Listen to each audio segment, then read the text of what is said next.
Hola, ¿qué tal? ¿Cómo estáis? Mi nombre es José Antonio Méndez, os mando un saludo desde la ciudad de Cáceres y os doy la bienvenida a un nuevo episodio de Comentarios desde la Barrera. Por si acaso hay algún despistado, empezaré por decir que el pasado 28 de mayo se celebraron en España elecciones autonómicas y municipales en las que el Partido Popular arrasó al Partido Socialista. Quienes siguen este podcast saben que normalmente no hablo de política, a pesar de que es un tema que me apasiona. Y no lo hago porque hoy está todo tan polarizado que no merece la pena meterse en esos tinglados, puesto que corre uno el riesgo de que le coloquen etiquetas artificiales por el hecho de no compartir las mismas ideas de tu oponente. En este sentido, hemos vuelto a las barricadas dialécticas, donde el adversario se ha transformado, de nuevo, en el enemigo a batir. Pero claro, hay días en que es inevitable saltarse esa norma y hoy es uno de ellos. Porque uno no puede y no debe permanecer impasible ante los acontecimientos venideros. Como dijo un historiador inglés, el mayor castigo para quienes no se interesan por la política es que serán gobernados por personas que sí se interesan. Y por ese motivo me he decidido a grabar el episodio de hoy.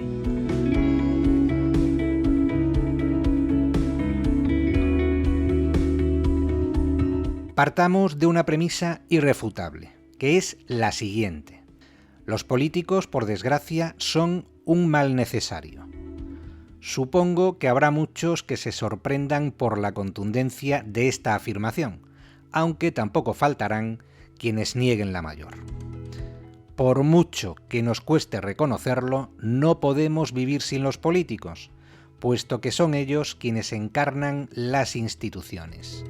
Ellos son los que asientan sus posaderas en las bancadas del Consejo de Ministros, del Congreso de los Diputados, del Senado, de los gobiernos y de las asambleas autonómicas, de los ayuntamientos y de las diputaciones provinciales. Son ellos los que ponen rostro a nuestra democracia. ¿Sucede lo mismo a la inversa? Es decir, ¿pueden los políticos prescindir de los ciudadanos? Pues tal y como demuestra la experiencia, la respuesta es que sí, al menos durante los intervalos electorales. Porque en cuanto se convocan unas elecciones, da comienzo el espectáculo más bochornoso del mundo, la carrera por ver quién hace más el ridículo y quién es el primero en vender su maltrecha dignidad. El que la tenga, claro está, porque con la dignidad sucede lo mismo que con la virginidad, es decir, que una vez perdida ya no se vuelve a recuperar. Por lo tanto, nos guste o no, los políticos dirigen nuestros destinos, nuestras vidas y nuestras haciendas. Y eso es demasiada responsabilidad en manos de unos señores que por regla general están ahí no por lo que valen, sino precisamente por todo lo contrario.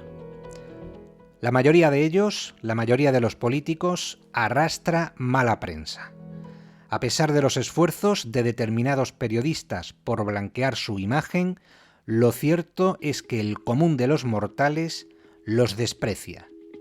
El político, de suyo, suele ser engreído, vanidoso, con un aire de superioridad que algunos hasta parece que le evitan al son de las aclamaciones que le tributan sus palmeros a la menor ocasión. Y se meten tanto en su papel que hasta se creen que nos engañan. Solo hay que escucharlos hablar con ese tono pedante tan característico, prometiendo todo lo que tengan que prometer para engatusar al rebaño al que se dirigen en mítines y demás saraos. Eso sí, convengamos en que en ocasiones el pueblo llano damos sobradas muestras de estupidez retroalimentando el ego de estos señores. Porque si no votáramos lo que votamos, seguramente no nos pasaría lo que nos pasa. ¿Son todos nuestros próceres unos farsantes, unos embaucadores, unos filibusteros, unos mentirosos compulsivos? En definitiva, ¿son todos unos vendehumos? ¿Cojean todos del mismo pie? Pues hombre, supongo que no todos, pero sí una inmensa mayoría. ¿Alguno habrá que se salve? No digo yo que no, pero pocos. Los encontramos sobre todo en el ámbito local, donde el ejercicio de la política sí es vocacional y no suele estar tan emponzoñada. Dicho todo lo cual, y sentadas las bases precedentes, vamos al meollo de la cuestión.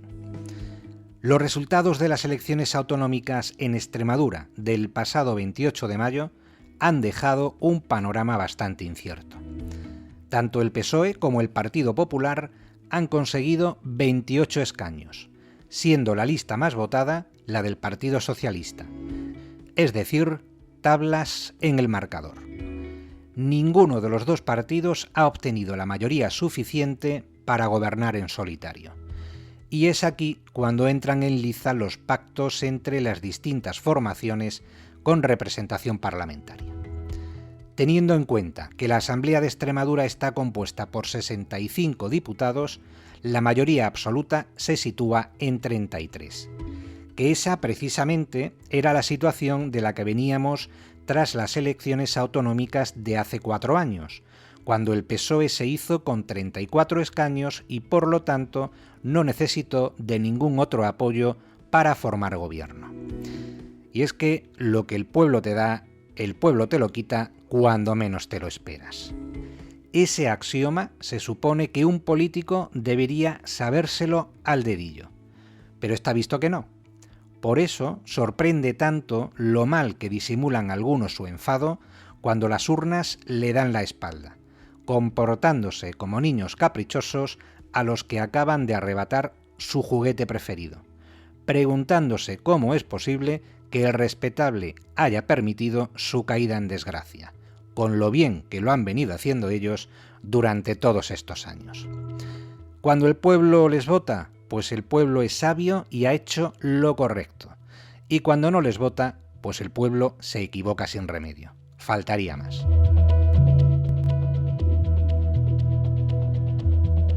La noche electoral del 28 de mayo deparó como primer titular, en lo que a Extremadura se refiere, el anuncio de despedida por parte de Guillermo Fernández Vara, que, contrariado por los resultados, no se lo pensó dos veces y comunicó en su comparecencia ante la prensa que dejaba la política y que se volvía a su plaza de médico forense. Así que el bueno de Guillermo, para sofoco de sus acólitos, dejó a todos estupefactos con su espantada. Pero que no cunda el pánico, porque tan solo 2 días después, tras la reunión de la Ejecutiva Regional de su partido, daba marcha atrás en su intención inicial de tirar la toalla para proclamar con total solemnidad que estaba dispuesto a plantar batalla. Y esas manifestaciones las hacía con la misma naturalidad con la que tan solo 48 horas antes había dicho exactamente lo contrario. Y sin despeinarse, oigan, sin que le genere ningún tipo de conflicto ético o moral. ¿Qué había cambiado en esas 48 horas para que se produjera tan drástico cambio de parecer?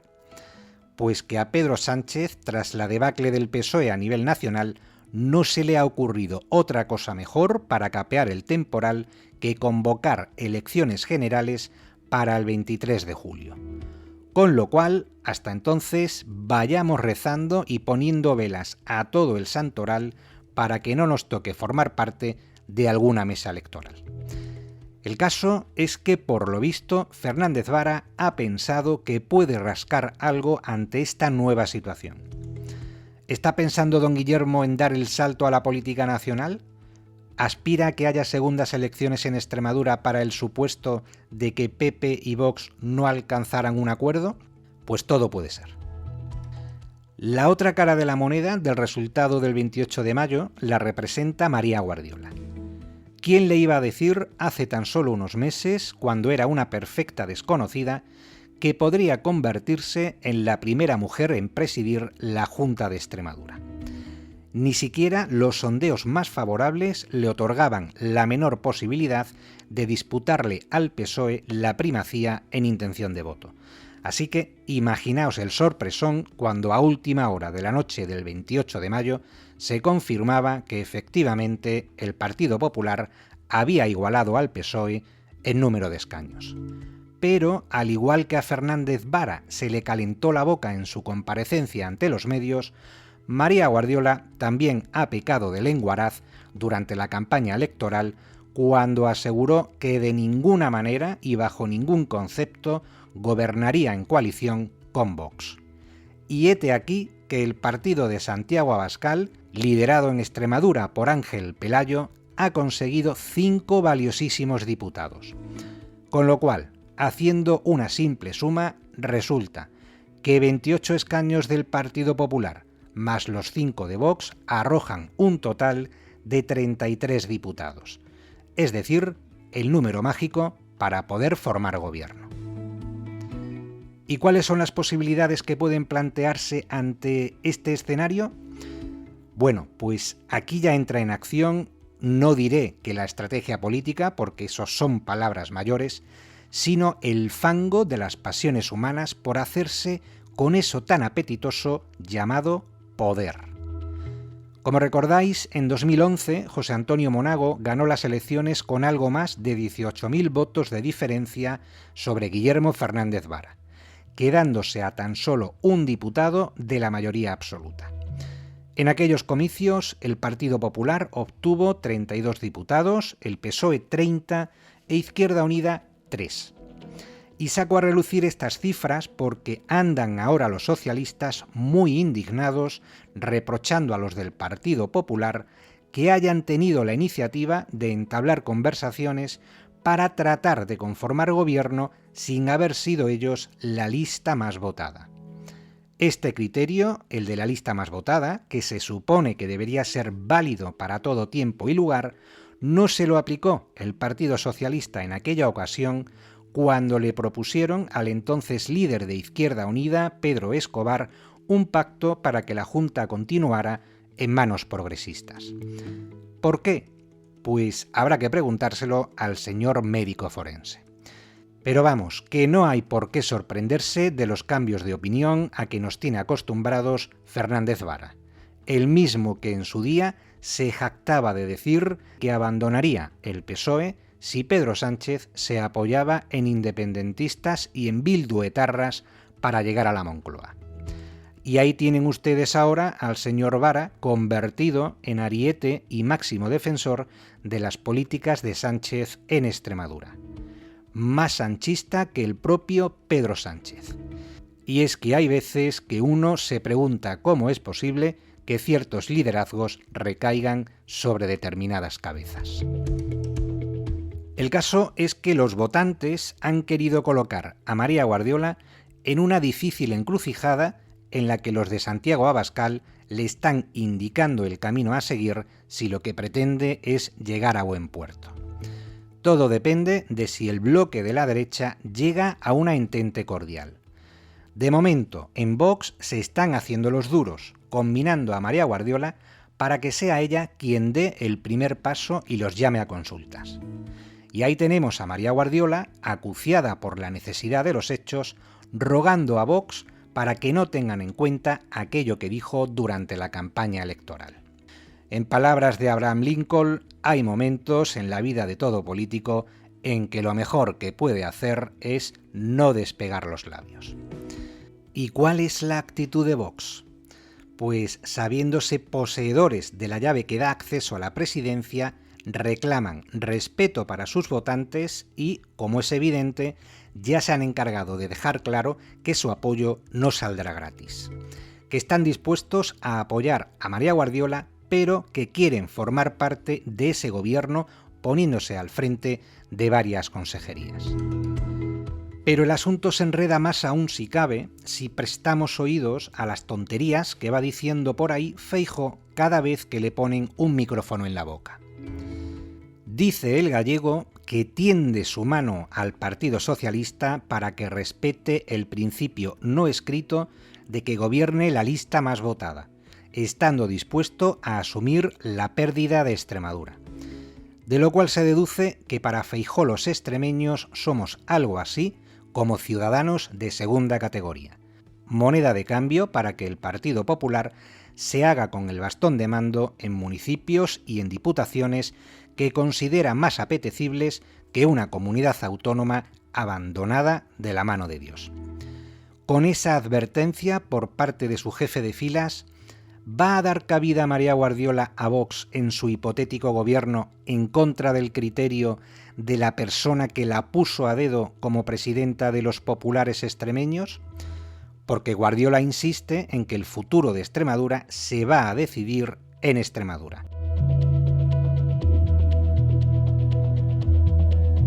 Feijóo, por su parte, parece que ha matizado algo su postura al decir que deja las manos libres a María Guardiola para hacer lo que tenga que hacer, pero que en última instancia será la Ejecutiva Nacional del partido el órgano que autorice cualquier acuerdo que se pueda alcanzar con Vox.